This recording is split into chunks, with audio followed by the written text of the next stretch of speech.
ಯಲಹಂಕ ಕ್ಷೇತ್ರದ ದಾಸನಪುರ ಹೋಬಳಿಯ ರಾವುತ್ತನಹಳ್ಳಿ ಗ್ರಾಮದಲ್ಲಿ 22 ಹಿಂದುಳಿದ ಹಾಗೂ ದಲಿತ ಸಮುದಾಯಗಳ ಮಠಗಳಿಗೆ ಭೂಮಿ ನೀಡಿರೋ ಹಿನ್ನೆಲೆಯಲ್ಲಿ ಸೋಮವಾರ ಬೆಳಗ್ಗೆ ಭೂಮಿ ಪಡೆದ 22 ಮಠಾಧೀಶರು ಶಾಸಕರಾದ ಸನ್ಮಾನ್ಯ ಎಸ್ಆರ್ ವಿಶ್ವನಾಥ್ ರವರ ಮನೆಗೆ ಆಗಮಿಸಿ ಸನ್ಮಾನ್ಯ ಎಸ್ಆರ್ ವಿಶ್ವನಾಥ್ ರವರು ಹಾಗೂ ಅವರ ಕುಟುಂಬ ವರ್ಗಕ್ಕೆ ಆಶೀರ್ವದಿಸಿ ಹರಿಸಿದರು. ಸ್ವಾಮೀಜಿಗಳ ಆಶೀರ್ವಾದ ಪಡೆದ ನಂತರ ಶಾಸಕರಾದ ಸನ್ಮಾನ್ಯ ಎಸ್ಆರ್ ವಿಶ್ವನಾಥ್ ರವರು ಮಾತನಾಡಿ, ಇದೊಂದು ಸುಯೋಗದ ದಿನವೆಂದು ಭಾವಿಸುತ್ತೇನೆ.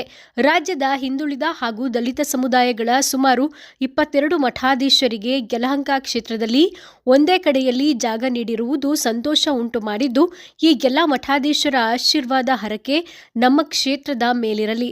ಮಠಮಾನ್ಯಗಳ ಸೇವೆಯಿಂದಲೇ ನಮ್ಮ ರಾಜ್ಯದಲ್ಲಿ ಶೈಕ್ಷಣಿಕ ಮತ್ತು ಹಲವು ಸಾಮಾಜಿಕ ಚಟುವಟಿಕೆಗಳಾಗಿವೆ ಎಂದು ತಿಳಿಸಿದರು.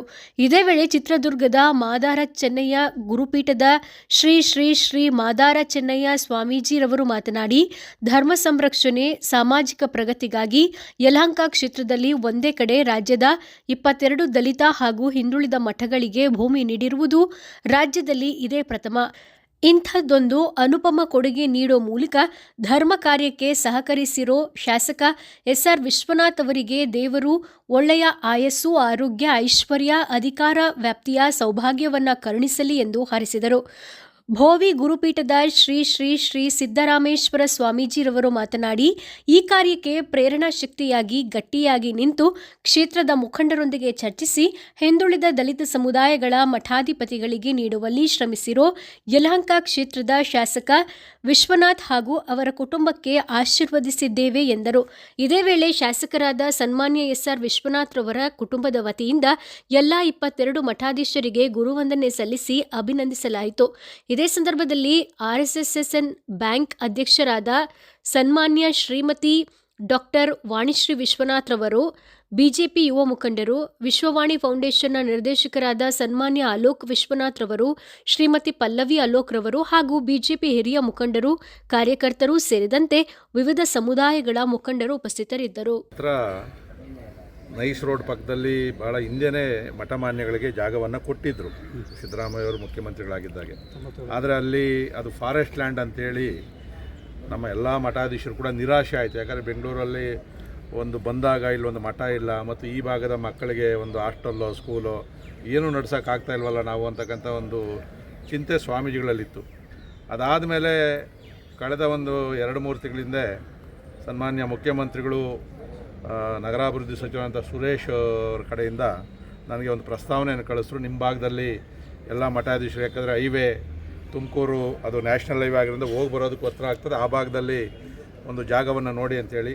ಆ ಸಂದರ್ಭದಲ್ಲಿ ಸ್ವಾಮೀಜಿಗಳು ಇಲ್ಲಿ ಬಂದು ಭೇಟಿಯನ್ನು ಮಾಡಿ ಒಂದು ಜಾಗವನ್ನು ಕೊಡಬೇಕು ಅಂದಾಗ ಅದೇ ಸಮಯದಲ್ಲೇ ನಮ್ಮ ಕಿತ್ನಹಳ್ಳಿ ಮತ್ತು ರಾವುತನಹಳ್ಳಿ ಆ ಭಾಗದ ಮುಖಂಡರು ಕೂಡ ಬಂದಿದ್ದರು. ತಕ್ಷಣ ಅದು ನೋಡ್ರಿ ಅದೇ ಸುಯೋಗ ಅಂತಕ್ಕಂಥದ್ದು. ನಾನು ಕೂಡ ಮುಖಂಡರ ಹತ್ರ ಎಲ್ಲ ಮಾತಾಡಿ ಕಿತ್ನಹಳ್ಳಿ ಮತ್ತು ರಾವುತನಹಳ್ಳಿ ಈಗ ಅಲ್ಲಿ BDA ಒಂದು ಪ್ರಾಜೆಕ್ಟು ನಡೀತಾ ಐತೆ, ಭಾಳ ಮುಂದುವರೆದಂಥ ಜಾಗ ಮತ್ತು ಸಂಪರ್ಕ ರಸ್ತೆಗಳು ಐತೆ.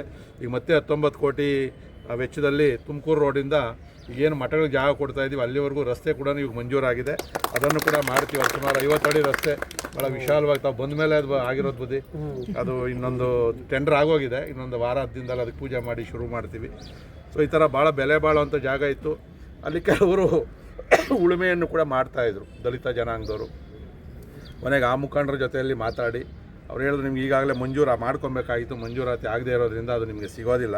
ಈ ಥರ ಮಠಗಳೆಲ್ಲ ಬರ್ತಾ ಇರೋದ್ರಿಂದ ನಮ್ಮ ಮಕ್ಕಳಿಗೆ ಮತ್ತು ಆ ಭಾಗದ ಜನಗಳಿಗೆ ಅನುಕೂಲ ಆಗ್ತದೆ ಅಂತೇಳಿ ಹೇಳಿದಾಗ ಅವರೆಲ್ಲ ಕೂಡ ಒಪ್ಕೊಂಡು ಅವ್ರಿಗೆ ಕೆಲವು ಸೈಟ್ಗಳನ್ನು ಕೇಳಿದ್ದಾರೆ, ಅದನ್ನು ನಾನು ಕೊಡುವಂಥ ಪ್ರಯತ್ನವನ್ನು ಕೂಡ ನಾನು ಮಾಡ್ತಾಯಿದ್ದೀನಿ. ಭಾಳ ಸಂತೋಷದಿಂದ ನನ್ನ ಯಲಹಂಕ ವಿಧಾನಸಭಾ ಕ್ಷೇತ್ರದ ಸೌಭಾಗ್ಯ ಅಂತೇಳಿ ನಾನು ಭಾವಿಸ್ತೀನಿ. ಸುಮಾರು 24 ಮಠಗಳು ಇವತ್ತು ದಲಿತ ಮತ್ತು ಹಿಂದುಳಿದ ವರ್ಗದ ಮಠಗಳು ನನ್ನ ಕ್ಷೇತ್ರದಲ್ಲಿ ಬರ್ತಕ್ಕಂಥದ್ದು ಇದಕ್ಕಿಂತ ಸೌಭಾಗ್ಯ ಇನ್ನೇನೂ ಇಲ್ಲ. ಭಾಳ ಖುಷಿಯಿಂದ ನಾವು ಇಡೀ ನಮ್ಮ ಕ್ಷೇತ್ರದ ಜನತೆ ಪಕ್ಷಾತೀತವಾಗಿ ಜಾತ್ಯತೀತವಾಗಿ ನಾವೆಲ್ಲ ಕೂಡ ಸಂತೋಷದಿಂದ ಇವತ್ತು ಜಾಗವನ್ನು ಸರ್ಕಾರದ ಕಡೆಯಿಂದ ಇವತ್ತು ಕೊಟ್ಟಿದ್ದಾರೆ. ಸೊ ಅಲ್ಲಿ ಇನ್ನೂ ರಿಜಿಸ್ಟ್ರೇಷನ್ಗಳಾಗಬೇಕು. ದಯವಿಟ್ಟು ನಮ್ಮ ಸಮುದಾಯದವರು ಕೂಡ ಆಯಾ ಸಮುದಾಯದ ಸ್ವಾಮೀಜಿಗಳಿಗೆಲ್ಲ ಸಹಕಾರವನ್ನು ಕೊಡಬೇಕಾಗ್ತದೆ. ಯಾಕಂದರೆ ಅವ್ರ ಹತ್ರ ಏನೂ ಜಾಸ್ತಿ ದುಡ್ಡು ಕಾಸಿಲ್ಲ, ರಿಜಿಸ್ಟ್ರೇಷನ್ಗೂ ಕೂಡ ಒದ್ದಾಡುವಂಥ ಪರಿಸ್ಥಿತಿ.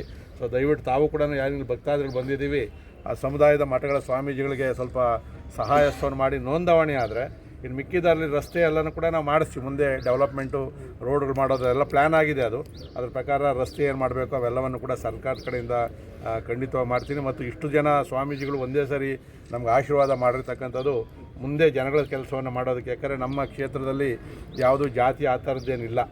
ಎಲ್ಲ ಕೂಡ ನಾವು ಈ ಕೆಂಪೇಗೌಡರ ನಾಡಾಗಿರೋದ್ರಿಂದ ಕೆಂಪೇಗೌಡರು ಹೆಂಗೆ ಎಲ್ಲ ಜಾತಿಯವ್ರನ್ನ ಜೊತೆಯಲ್ಲಿ ತೊಗೊಂಡೋದ್ರು ಆ ಥರ ಇವತ್ತು ನಾವು ಯಲಹಂಕ ಕ್ಷೇತ್ರದಲ್ಲಿ ನಮ್ಮ ಸ್ವಾಮೀಜಿಗಳೆಲ್ಲ ಒಂದು ಕಡೆ ಇರೋದ್ರಿಂದ ನಮಗೆಲ್ಲ ಭಾಳ ಸಂತೋಷ ಆಗಿದೆ. ಮತ್ತು ನಾವು ಯಾವತ್ತೂ ಕೂಡ ಆ ಮಠಗಳ ಜೊತೆಯಲ್ಲಿ ಇರ್ತೀವಿ. ಯಾಕಂದರೆ ಇವತ್ತು ಮಠ ಮಾನ್ಯಗಳು ಇರೋದ್ರಿಂದ ನಾವು ಸ್ವಲ್ಪ ಇನ್ನೂ ಜೀವಂತವಾಗಿ ಉಳ್ಕೊಂಡಿರೋದು. ಬಹುಶಃ ಮಠಗಳಿಲ್ಲ ಅಂದಿದ್ರೆ ಆ ಮಕ್ಕಳಿಗೆ ವಿದ್ಯಾಭ್ಯಾಸ ಹಾಸ್ಟೆಲ್ಲು ಸರ್ಕಾರದ ಕಡೆಯಿಂದ ಆಗದೇ ಇರೋಂಥ ಕೆಲಸ ನಾವು ಇವತ್ತು ಅವ್ರು ಮಾಡ್ತಾ ಇರ್ತಕ್ಕಂಥದ್ದು. ಇವತ್ತು ಎಲ್ಲ ದೊಡ್ಡ ಸ್ವಾಮೀಜಿಗಳು ಇವತ್ತು ಬಂದಿರತಕ್ಕಂಥದ್ದು ನನ್ನ ಸೌಭಾಗ್ಯ ಅಂತೇಳಿ.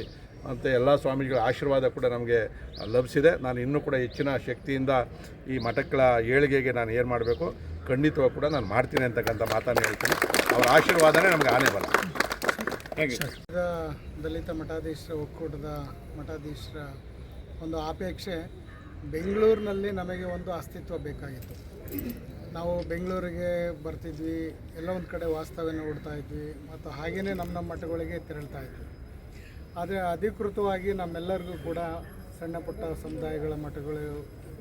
ಸಮುದಾಯಗಳಿಗೆ ಮಠ ಮತ್ತು ಒಂದು ವಾಸ್ತವ್ಯ ಒಂದು ಕೇಂದ್ರ ಸ್ಥಾನದಲ್ಲಿ ಅಗತ್ಯವಾಗಿ ಬೇಕಾಗಿತ್ತು. ಇಂಥ ಸಂದರ್ಭದಲ್ಲಿ ನಮ್ಮ ಒಕ್ಕೂಟದ ಅಧ್ಯಕ್ಷರು ನಿರಂಜನಪುರಿ ಸ್ವಾಮೀಜಿಯವರು ಚಿಂತನೆ ಮಾಡಿ ಬೆಂಗಳೂರಿನಲ್ಲಿ ಎಲ್ಲ ಸಮುದಾಯದವ್ರಿಗೂ ಕೂಡ ಒಂದು ಮಠದ ಅವಶ್ಯಕತೆ ಇದೆ, ಆ ಬಗ್ಗೆ ಚಿಂತನೆ ಮಾಡಬೇಕು ಅನ್ನುವಂಥ ನಿಟ್ಟಿನಲ್ಲಿ ಮುಖ್ಯಮಂತ್ರಿಗಳಿಗೆ ಅವರು ಮನವಿಯನ್ನು ಮಾಡಿದರು. ಮುಖ್ಯಮಂತ್ರಿಗಳು ಹಲವಾರು ಕಡೆ ನಮ್ಮ ಸಮುದಾಯದ ಮಠಗಳಿಗೆ ನಿವೇಶನವನ್ನು ಕೊಡಬೇಕಂತೇಳಿ ಚಿಂತನೆ ಮಾಡಿ ಪರಿಶೀಲನೆಗೆ ಒಳಪಡಿಸಿದರು.